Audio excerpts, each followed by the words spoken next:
What if there was a way, I feel like I'm being sneaky even asking this, what if there was a way that we could kind of hijack our kids' brain chemistry?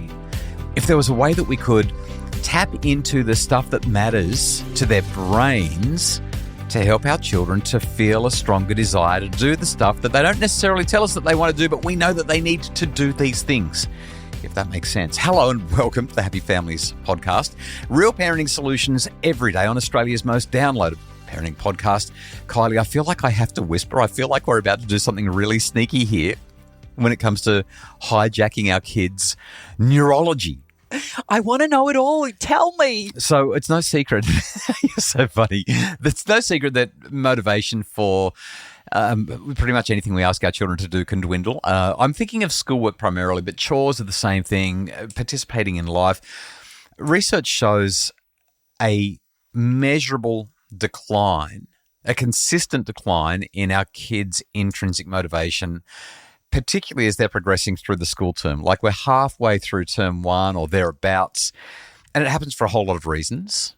There's the increased level of pressure, there's the social distractions, there's the hormonal shifts if they're getting older, and there's the simple fact that they're getting tired.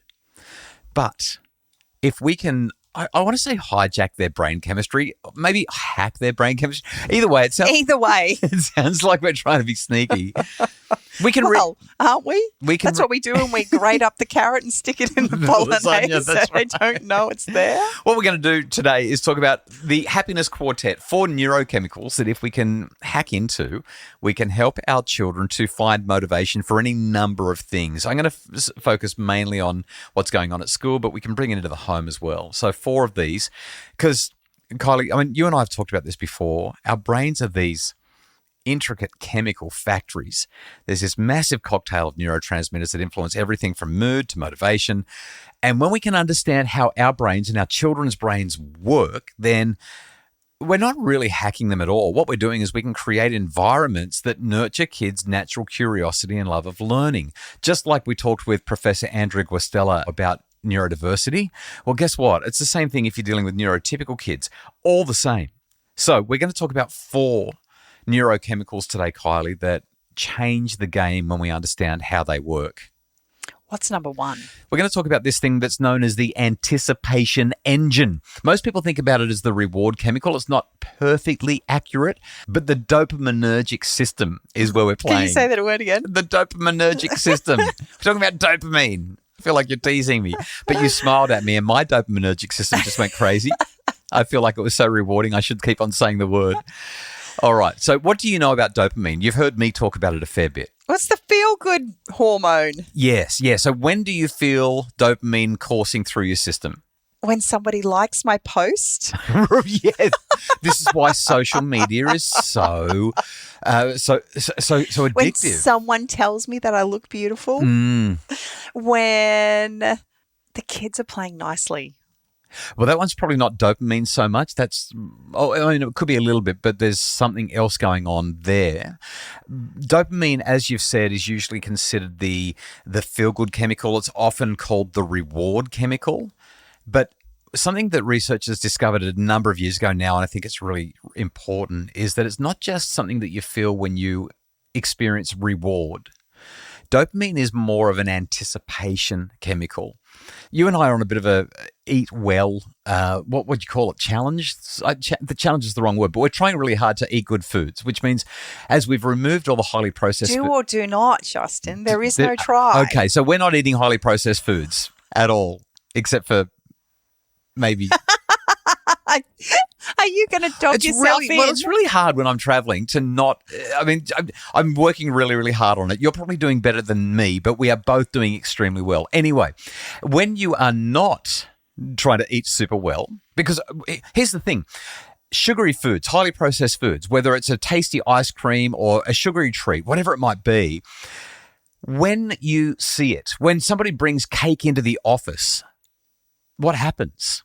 You get a dopamine hit. Exactly. I was going to say that one, but I didn't because I'm not eating it anymore. That's exactly right, which is why I'm kind of stumbling a little bit because we're trying not to eat this stuff, but we're not eating this stuff anymore. So I'm wondering how authentically I can say it, but we've been there. We know what it is.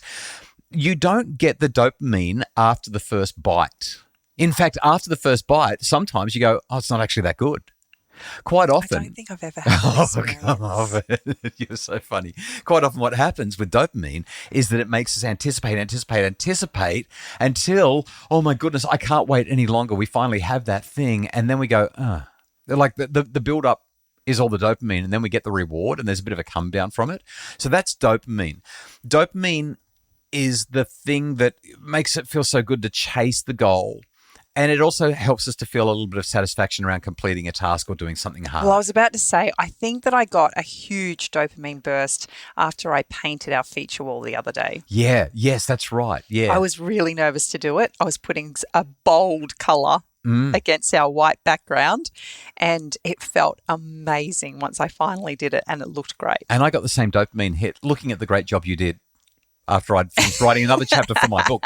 Here's the practical tip. Okay, we're talking about hijacking our kids' brain systems here. If you want your children to experience consistent dopamine bursts, anticipating goodness or feeling the reward and satisfaction of a job well done, break big, difficult tasks down into smaller, more manageable steps, because they start to feel like they're making progress. And the more progress they feel like they're making, the more each step triggers a dopamine hit, which fuels their motivation and their sense of accomplishment.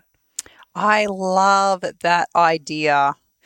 It reminds me of the story we told a few weeks ago about me going over to my friend's house, and her daughter was having a meltdown because she had to clean her bedroom, and it was such a big job. Yeah. She didn't know how to do it. When you chunk But it. when you chunk it and break it down, it was so manageable. She just needed guidance and direction.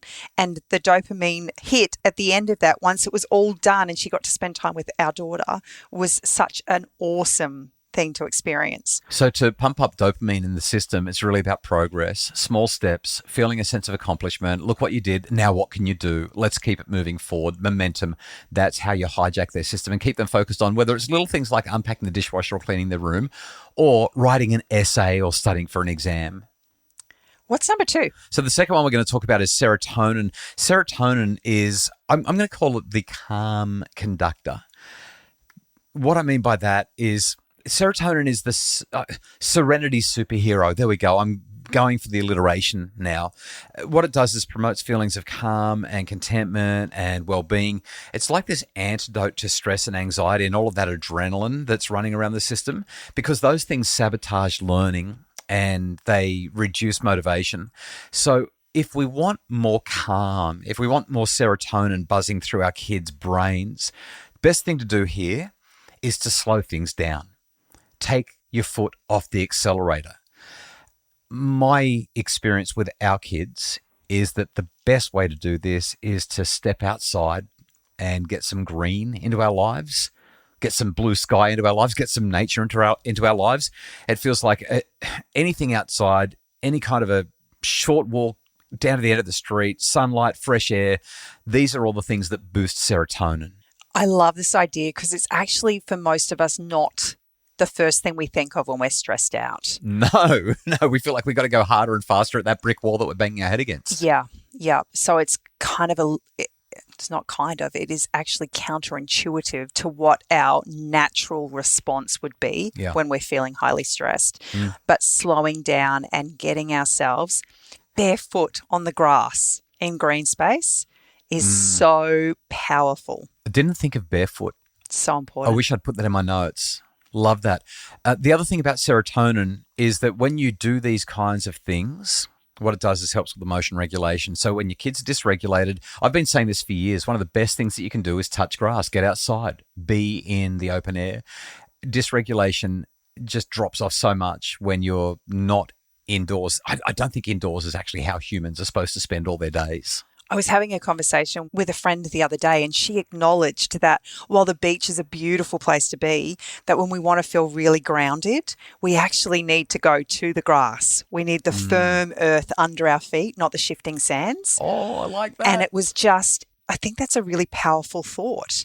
At a time when you're feeling highly stressed, highly dysregulated, you actually need the firmness of earth. The other thing to bear in mind here, if you want more serotonin in your life but you can't get nature, maybe you're living in an apartment, maybe you're on an airplane and you're just not feeling calm at all, like any number of environments, maybe you're stuck in a classroom, by helping your kids to understand some basic deep breathing exercises, mindfulness practices.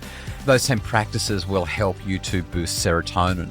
After the break, 2 more ways that you can help your kids to hack their brain, their neural circuitry, so that they can be calmer and happier and get more done.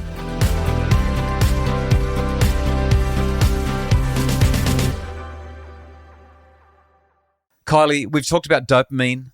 Dopamine is the anticipation engine. We've talked about the serenity superhero, which is serotonin. I'm interested to know what number 3 is. This time we're going to talk about one of my favorites, endorphins.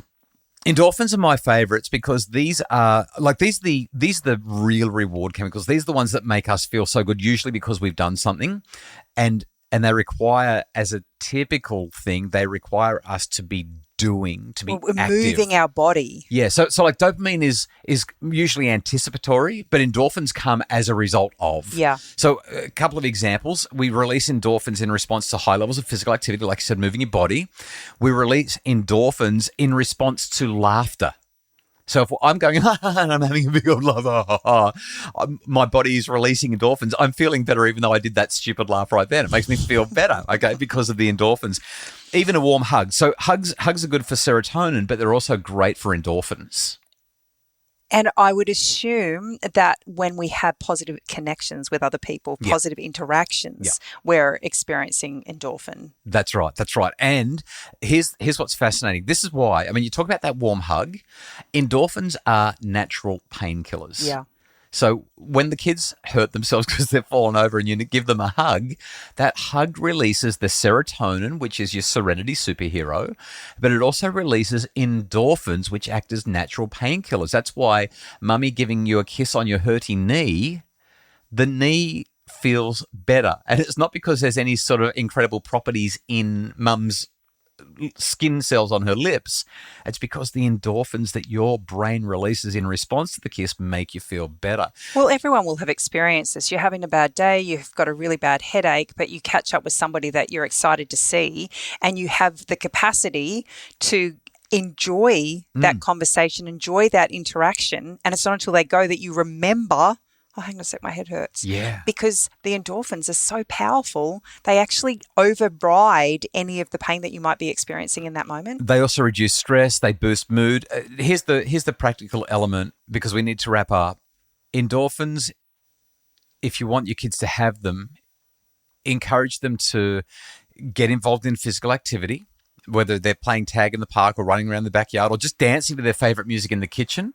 Here's a pro tip as well.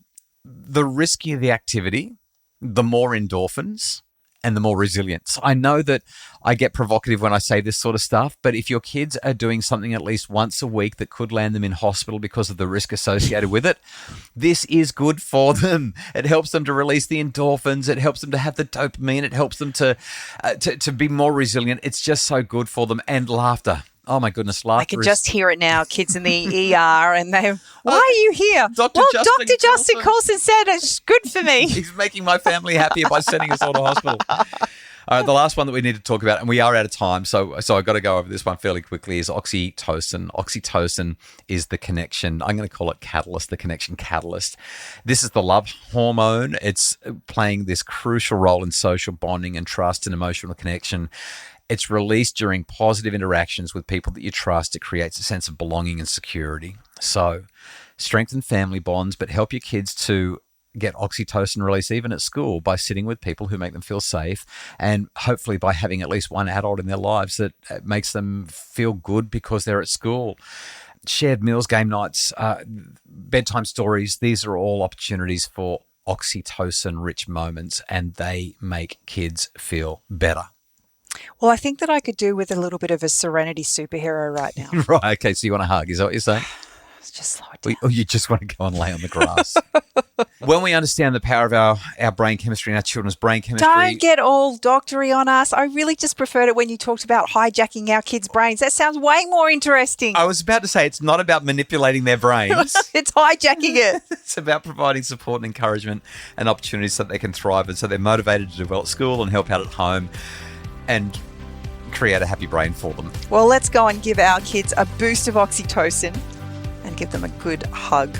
The Happy Families podcast is produced by Justin Rulon from Bridge Media. More information and resources to make your family happier at happyfamilies.com.au.